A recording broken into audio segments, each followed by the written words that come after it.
நம்முடைய கர்த்தராகிய இயேசு கிறிஸ்துவின் பரிசுத்த நாமத்திற்கு மகிமை உண்டாவதாக. உங்கள் யாவருக்கும் என்னுடைய அன்பின் வாழ்த்துக்கள்.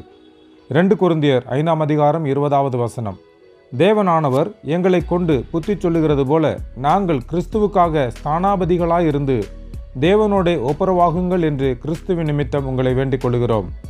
பிரியமானவர்களே, கொரிந்து பட்டணத்தில் உள்ள தேவனுடைய சபைக்கும் சகல பரிசுத்தவான்களுக்கும் பரிசுத்த பவுல் மற்றும் தீமோத்தேயு ஆகியோர் இவ்விதமாக எழுதுகிறார்கள், தேவனோடே ஒப்புரவாகுங்கள் என்று. எரேமியா தீர்க்கதரிசியின் புத்தகம் 13ஆம் அதிகாரம் 1 முதல் 11 வரையிலான வசனங்களை படித்து பாருங்கள். தேவன் எரேமியாவிடம் ஒரு சணல் கச்சையை வாங்கி அதை அவருடைய அறையிலே, அதாவது இடுப்பிலே கட்டிக்கொள்ளச் சொல்லுகிறார். பின்பு அதை ஒரு கன்மலையின் வெடிப்பிலே ஒளித்து வைக்கச் சொல்லுகிறார். அநேக நாட்கள் சென்ற பின்பு ஒளித்து வைத்த கச்சையை எடுத்து வர தேவன் எரேமியாவிடம் சொல்லுகிறார்.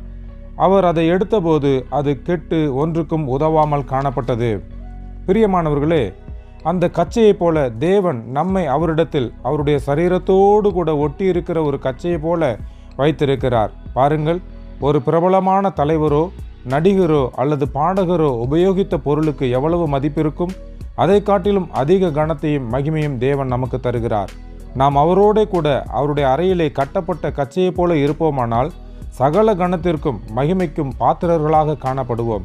மாறாக அவரை விட்டு விலகி காலம் கடத்துவோமானால் கன்மலையின் வெடிப்பிலிருந்து எடுக்கப்பட்ட ஒன்றுக்கும் உதவாத அந்த கச்சையை போல நாமும் காணப்படுவோம்.